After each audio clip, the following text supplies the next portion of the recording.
So top 5 mistakes that men make in a divorce or just before a divorce case gets filed. I want to talk about these are the top 5. I'm a divorce lawyer. My name is Brent Bowyer. And so first of all, number 1 is move out of the house. They move out of the house with really no game plan, no reason, other than they're just not getting along. And it's stressful, of course, but a divorce is coming and they move out of the house.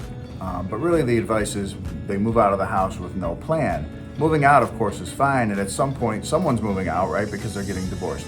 But when you have minor children, specifically, and someone's moving out, that's a big problem, potentially. You don't want someone leaving, and then the other person is setting up things with trying to get custody, trying to make you pay child support, trying to get status quo orders, trying to change the locks, get an exclusive use of the home type of court order. So a lot of things can go on at the beginning stages of a divorce that are affected by the fact that somebody moved out.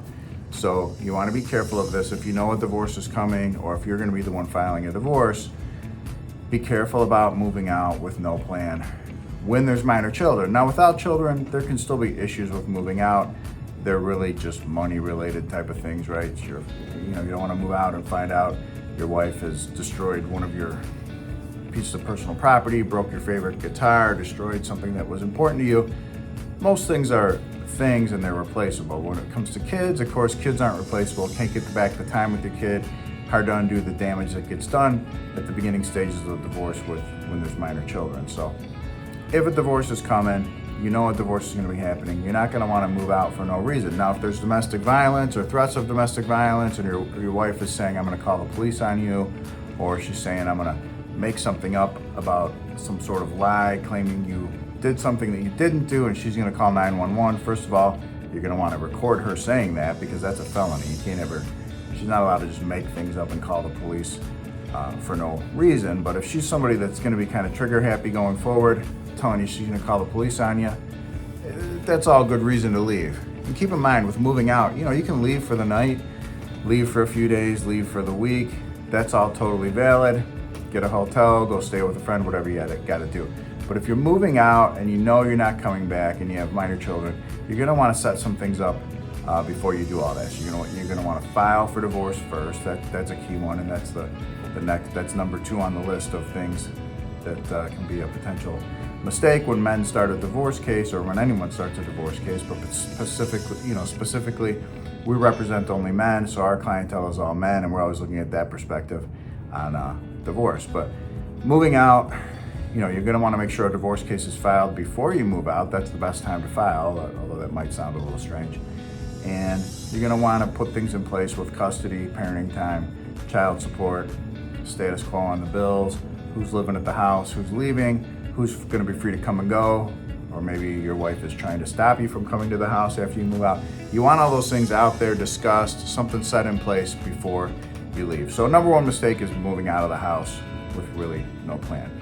Number 2 on the top 5 mistakes men make in a divorce is not filing first. So, there's a lot of things out there about this, a lot of myths, a lot of misinformation about who files, and it doesn't matter who files first, and those sorts of discussions. And it's just not the case. Whoever files first is going to have an advantage. They're going to have potentially a lot of advantages. Filing for divorce in any state brings with it the ability to get court orders signed without a hearing, what are called ex parte orders. So filing first is going to allow you to control those court orders. You file for divorce. If you have minor children, you can set up a temporary order for custody, parenting time, child support, how much the child support is going to be, if it's appropriate, if you're living apart. So whoever files first is going to be able to set up those type of court orders. They're also going to be able to get a temporary order, what's called a status quo order. So that's a big one too. Putting in place things that restrict the other person from filing, or restrict the other person from responding as quickly, restrict their ability to do things, be able to change accounts or whatever it is they're trying to do, remove money from accounts. So those type of court orders all get signed at the beginning without a hearing, without notice to the other person, and then everybody's stuck with those for a while.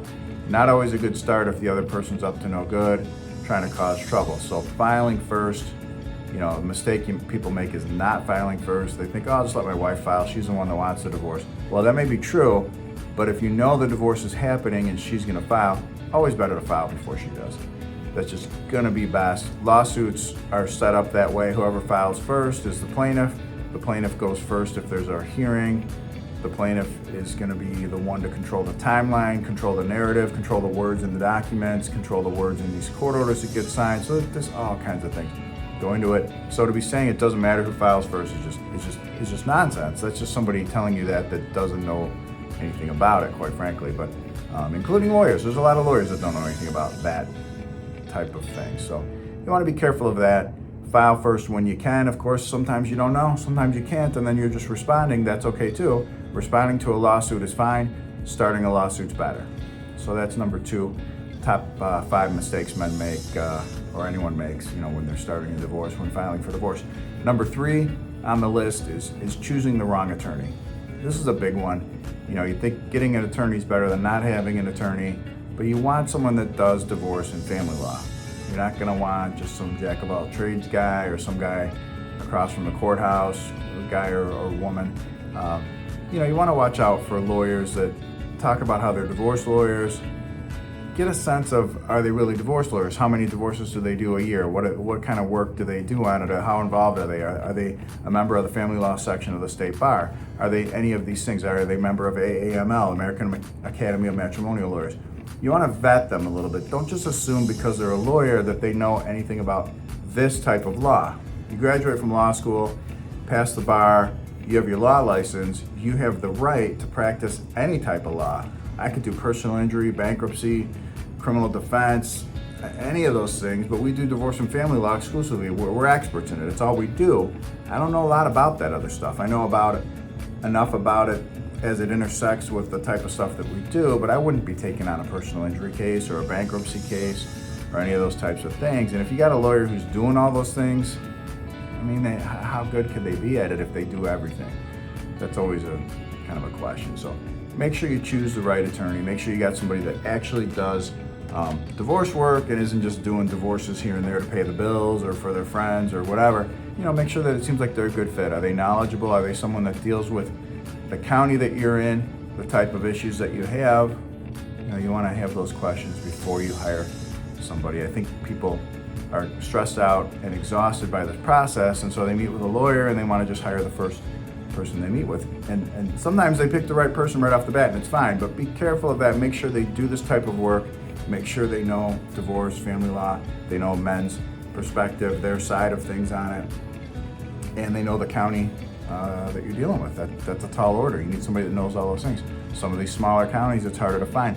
The smaller counties are going to tend to be more jack of all trades kind of lawyers, because if they only do that county, there's no way they can do just divorce and just that county. Like our law firm, we do many counties because we only do one type of law, but we know those counties. We have lawyers within our firm that specifically deal with certain counties. They all deal with divorce and family law exclusively. So I would watch out for that one. Number 4 on the top 5 mistakes men make in divorce, and really anybody can make in a divorce, is hiding money and trying to conceal information. In some of these initial meetings with clients, we can tell there's kind of a theme where they're looking to, well, what can I do to cheat my wife out of this and keep her from getting a hold of that? And can I move my, guy I met with yesterday, can I move my business into my dad's name? You can do whatever you want, but it just starts to make you look like you're the problem. You're the bad guy in the situation because you're trying to defraud your wife, you're trying to hide things, you're trying to conceal things. It's never worth it. You're not gonna wanna do that.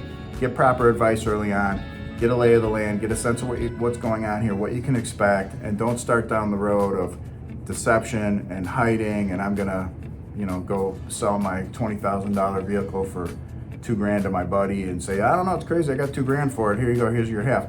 You don't want to get into that, and hiding money through family members. Don't bring them into this world. Don't start getting them where they're going to be in trouble for trying to protect things and trying to hide things. There's only so much you can do. A divorce is going to bring with it division of some assets, and some things are going to happen. It's not avoidable through deception and fraud, so you want to stay away from that. That's a common one.